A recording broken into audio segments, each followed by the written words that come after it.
Kita simak tulisan di depan, tulisan filler.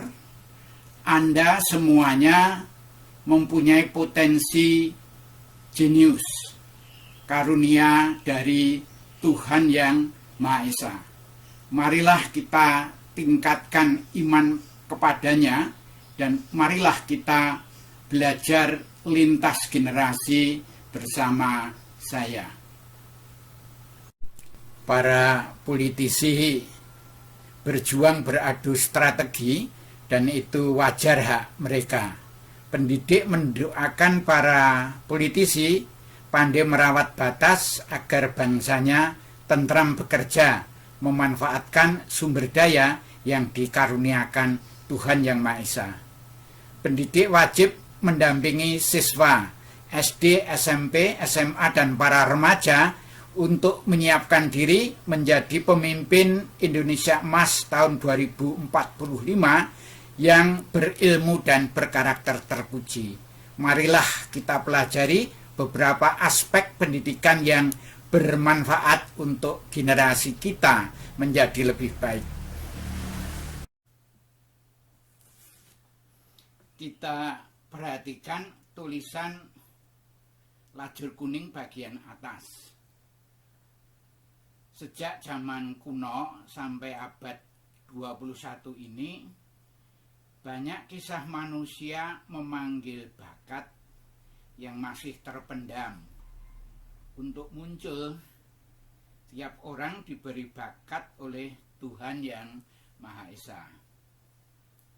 Bakat manusia secara umum punya hubungan dengan cipta, pikiran, rasa, perasaan, karsa, kemauan, yang penggunaan bakat tersebut akan tercermin dalam perbuatan, tindakan, menghasilkan karya-karya. 4 serangkai cipta, rasa, karsa, dan karya terlibat tampak langsung maupun tidak langsung dalam kehidupan sehari-hari setiap orang. Setiap hari, setiap orang mempunyai pengalaman, dan pengalaman adalah salah satu guru yang sangat baik memberi pelajaran kepada setiap orang. Pengetahuan dikumpulkan dari hari ke hari, dari pengalaman, dan dapat juga pengetahuan diperoleh dari membaca buku, membaca apapun, dan juga mendengar apapun, melihat apapun. Ilmu pada dasarnya dapat diperoleh melalui panca indera. Orang-orang tertentu dapat melatih indera keenam. Jadi, pengetahuan setiap orang selalu berkembang dari hari ke hari. Pengetahuan dari membaca ditangkap dari luar diri. Beberapa ahli menyebut sebagai pengetahuan eksplisit atau explicit knowledge. Pengetahuan dari pengalaman praktek sering lewat dirasakan, disensing, disebut ilmu tacit atau tacit knowledge. Bakat manusia ibarat benih dalam diri, menjadi muncul berupa bibit yang dapat dirawat agar tumbuh subur. Dalam diri setiap orang ada berbagai benih bakat-bakat, dan banyak yang benih-benih tersebut telah tumbuh bersemi menjadi bibit muda. Menyuburkan bibit pengetahuan politik melalui pupuk yang boleh disebut bacaan-bacaan tentang politik dan tacit knowledge dari pengalaman praktek politik sampai berbuah menjadi keahlian bidang politik. Demikian kesuburan bibit bakat teknik memerlukan bacaan dan praktek bidang teknik. Bidang kedokteran juga memiliki jalan pertumbuhan spesifik dengan berbagai keunikan pula berkaitan dengan hal-hal kesehatan. Semua orang berproses menggunakan kemampuannya untuk mencapai cita-citanya, mencapai tujuannya. Mata hati pendidikan sesungguhnya memandang jauh ke depan agar peserta didik dapat memupuk bibit bakat siswa tumbuh subur dan berbuah berupa kemampuan untuk berjalan sukses mencapai cita-cita. Asas pendidikan ingin mendampingi pertumbuhan siswa menjadi manusia berkualitas yang pandai menjaga kesehatan jiwa dan raga serta berbahagia beramal ilmu bagi kebaikan sesama. Lajur kuning teratas ditutup dengan kata-kata Anda tentu bisa, ada alasannya. Sekarang kita perhatikan lajur tengah, lajur abu-abu untuk membicarakan alasan bahwa Anda semua bisa. Anda semua bisa.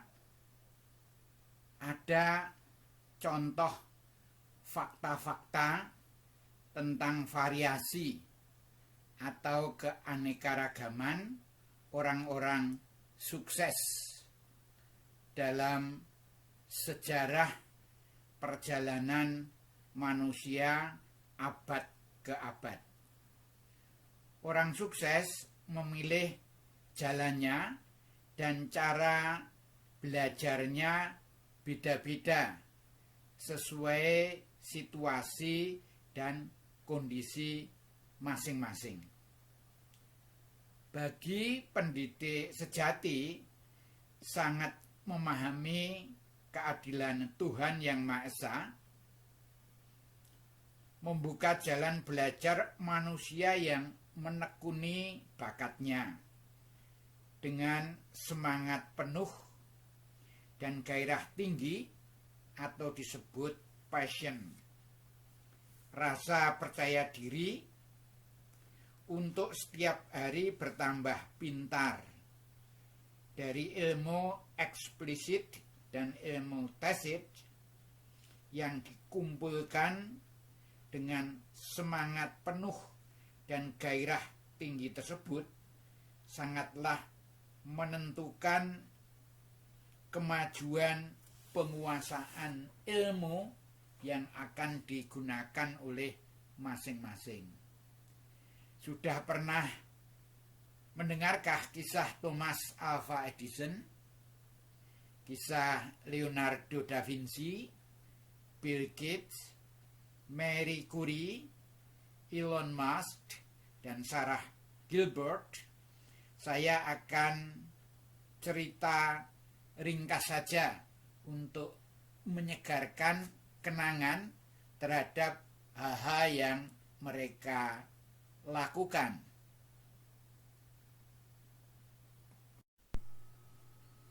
Meskipun banyak sekali contoh orang sukses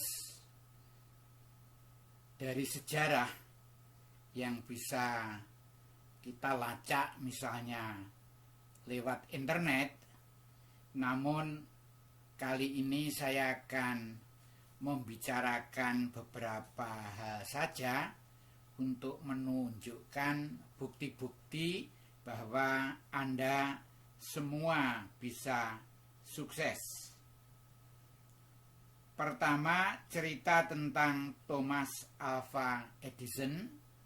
Ini semuanya tentu sudah pernah mendengar kalau Edison itu dikatakan oleh guru-guru SD-nya bahwa dia bodoh, dan ibunya disurati bahwa Edison tidak boleh lagi sekolah di sekolahannya. Surat itu diberikan oleh Edison kepada ibunya dalam keadaan tertutup. Kemudian ibunya membacakan keras-keras bahwa surat itu isinya mengatakan apabila Thomas Alva Edison jenius, sehingga guru-guru di sekolahnya tidak ada yang mempunyai kemampuan cukup untuk mendidiknya.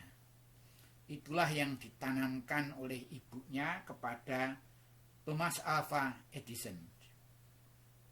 Dia menerima apa yang dikatakan ibunya, tertanam dalam hatinya, sehingga dia belajar sendiri di rumah, utamanya membuat percobaan-percobaan. Ibunya mengatakan kalau Edison jenius, dan Edison percaya pada kata-kata ibunya. Akhirnya Edison banyak mempunyai temuan-temuan dalam abad 20, dan dia dikenal memang akhirnya sebagai salah satu orang jenius abad 20 karena banyak temuannya yang bermanfaat bagi kehidupan sesama.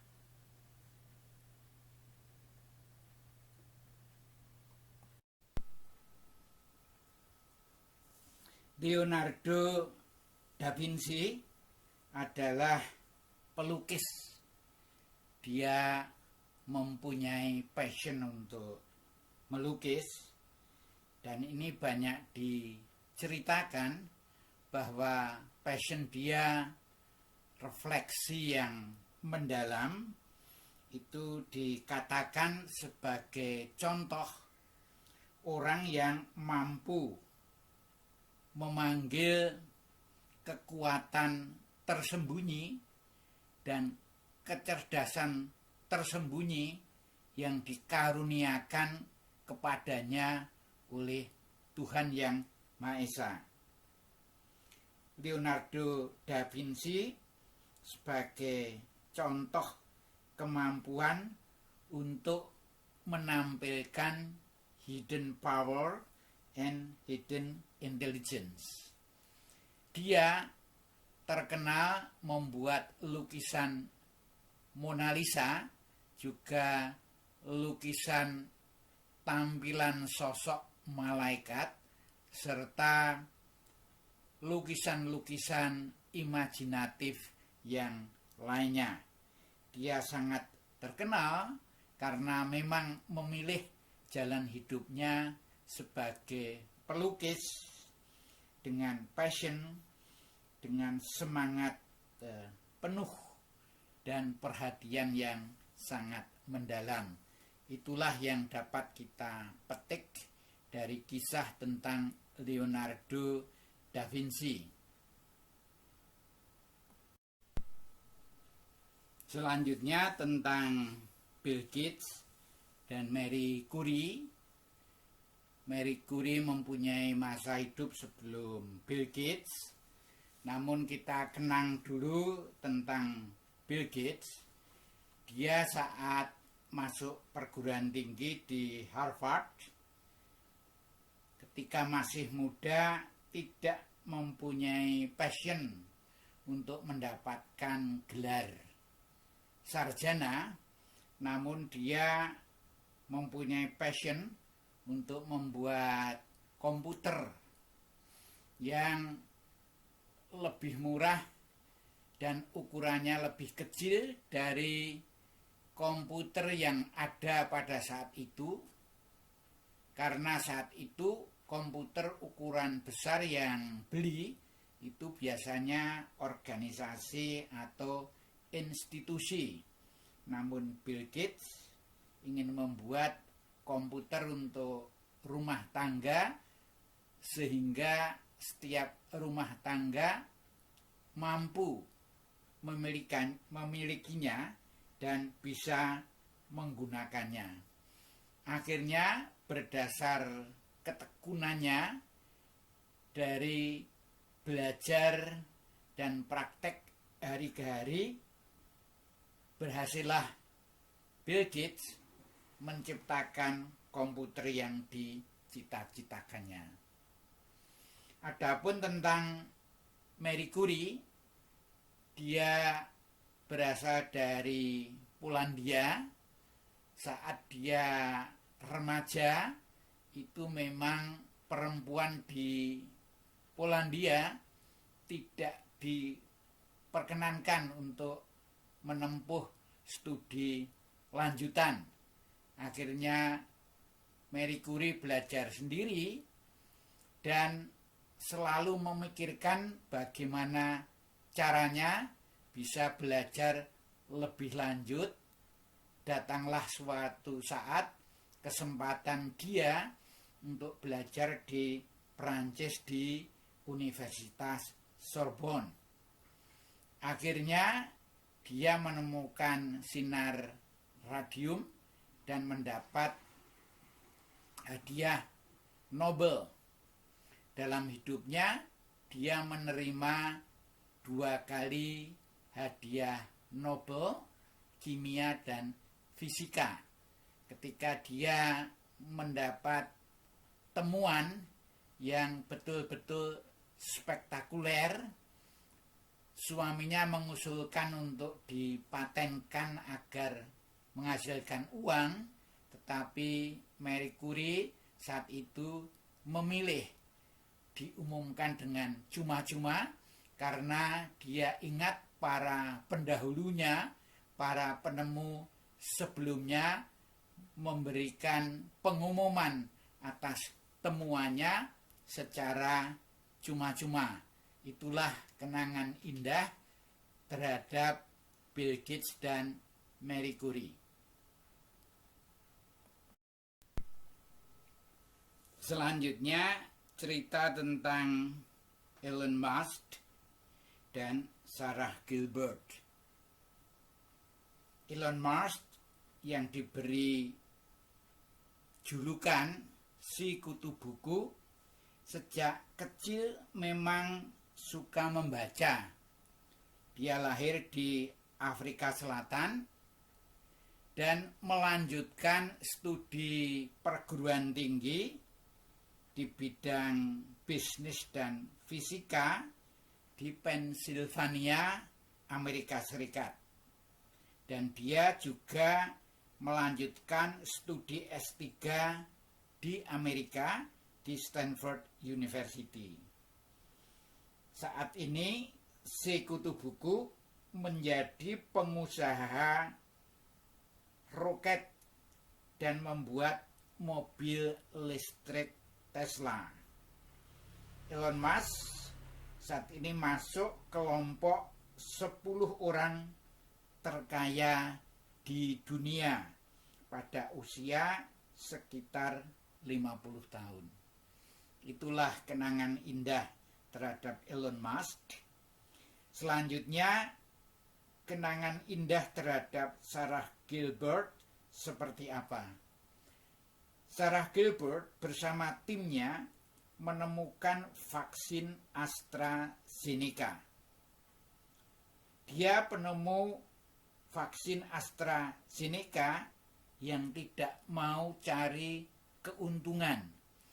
Jadi dia hak patennya itu tidak meminta uang karena dia memang mencintai ilmu dan temuannya ingin dimanfaatkan dengan harga yang terjangkau oleh masyarakat yang saat ini sedang dilanda oleh pandemi COVID.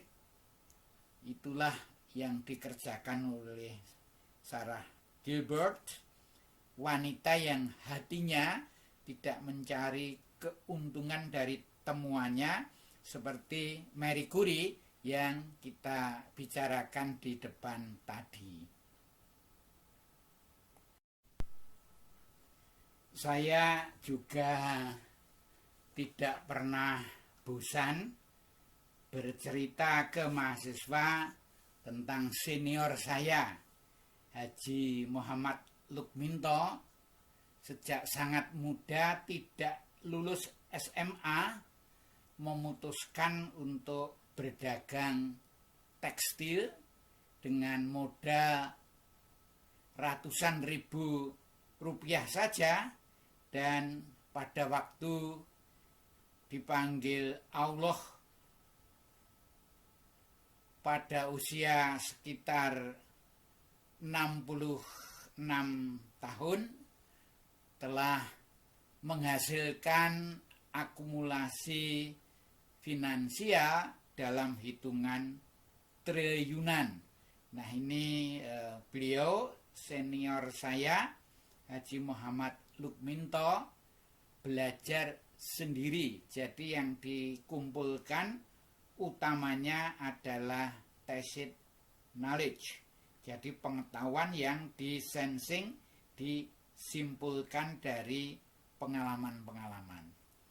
Begitulah cerita beberapa orang yang saya anggap sukses, memang mempunyai determinasi dan percaya diri untuk menentukan jalannya dan cara belajarnya menuju apa yang menjadi cita-citanya.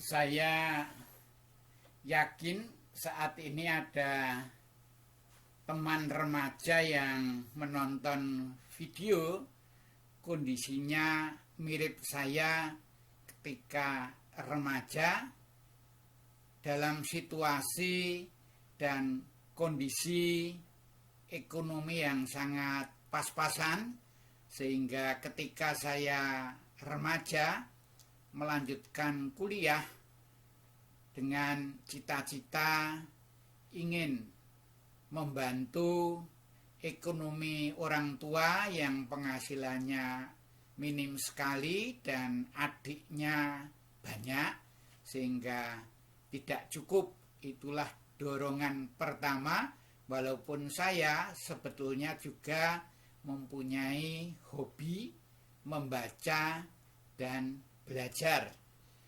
Mula-mula bekerja ikut kontraktor, sesudah itu pindah ke Departemen Pekerjaan Umum saat itu agar bisa mempunyai penghasilan yang membantu orang tua dan adik-adik bisa meneruskan sekolah.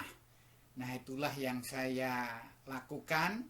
Akhirnya pada tahun 1971 mendapat kesempatan beasiswa sebagai asisten karena di Fakultas Teknik UGM, khususnya di teknik sipil, itu para lulusannya tidak ada yang bersedia menjadi dosen karena gajinya kecil, dan saat itu pembangunan sedang pesat di bawah rencana 5 tahun pembangunan Indonesia. Lulusan teknik sipil yang bekerja di Departemen PU itu mendapat gaji yang tinggi. Walaupun demikian, karena saya senang membaca dan juga kebetulan para alumni mengumpulkan uang untuk memberi biaya kuliah dan biaya hidup bagi mereka yang mau menjadi dosen, kembalilah saya ke Teknik Sipil UGM untuk menjadi asisten, selanjutnya menjadi dosen sampai pensiun tahun 2012. Dan saat pensiun tersebut, saya betul-betul mengagumi generasi muda adik-adik saya, 15 doktor yang menulis buku pada halaman belakang semacam mengungkapkan tekadnya untuk hidupnya, diisi dengan 2 kata kunci, yaitu mengabdi kepada Tuhan dan mendorong kebaikan bagi sesama. Saya sangat terkesan sehingga ketika pensiun tahun 2012, 9 tahun yang lalu, saya juga mencoba mempelajari, mengamalkan ilmu saya, sehingga orientasinya adalah mengabdi kepada Tuhan dan mendorong kebaikan bagi sesama.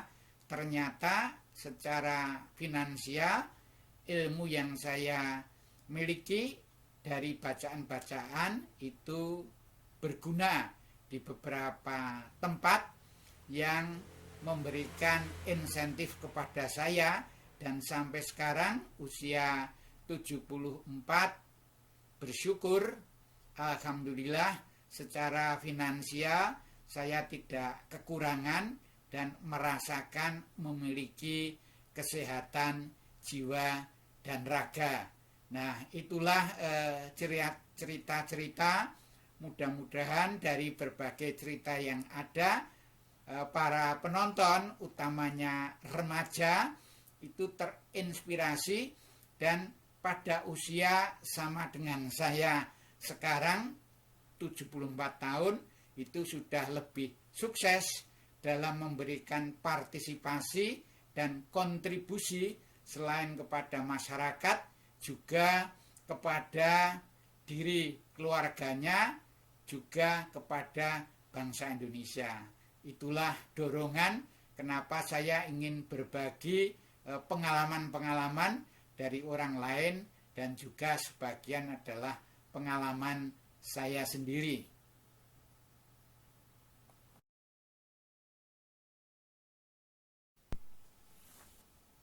Mari kita perhatikan tulisan pada lajur kuning di bawah. Pelajaran dari para pendahulu adalah tentang kebebasan yang dipilih masing-masing, memilih jalan paling tepat untuk belajar dengan semangat yang penuh dan gairah yang tinggi menuju cita-citanya masing-masing. Adapun orang lain, guru, dosen, mentor, punya peran unik sebagai penunjuk jalan maju agar perjalanan menjadi efektif dan efisien. Beliau-beliau, guru dan dosen, para mentor sangatlah berjasa. Ada kata-kata pencerah dari para bijaksana yang rasanya perlu diungkap di sini.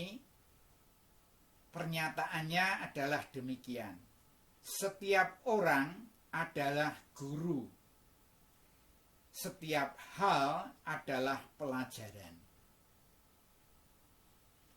Setiap orang sukses, ciri utamanya adalah pandai belajar, pandai mempelajari pengalaman, baik pengalaman diri sendiri maupun pengalaman orang lain, dan pandai memberi makna melalui refleksi tentang hal-hal yang dibaca, hal yang dilihat, dan hal-hal yang didengarkan. Kita perhatikan bagian akhir 3 lajur tadi. Pertama, semua Anda bisa. Yang kedua, penentu adalah Anda sendiri masing-masing. Yang ketiga, guru, dosen, mentor, mereka sangat berjasa. Selanjutnya, pendidik mendoakan para politisi agar mampu merawat batas, sehingga suasana masyarakat kondusif untuk bekerja produktif, memanfaatkan sumber daya bangsa. Para remaja yang budiman, selamat menyusun jadwal dan memilih bakat yang akan dikembangkan. Bakat yang dikembangkan tentu tidak harus semuanya menekuni bidang politik. Politik penting, namun sejumlah tertentu saja.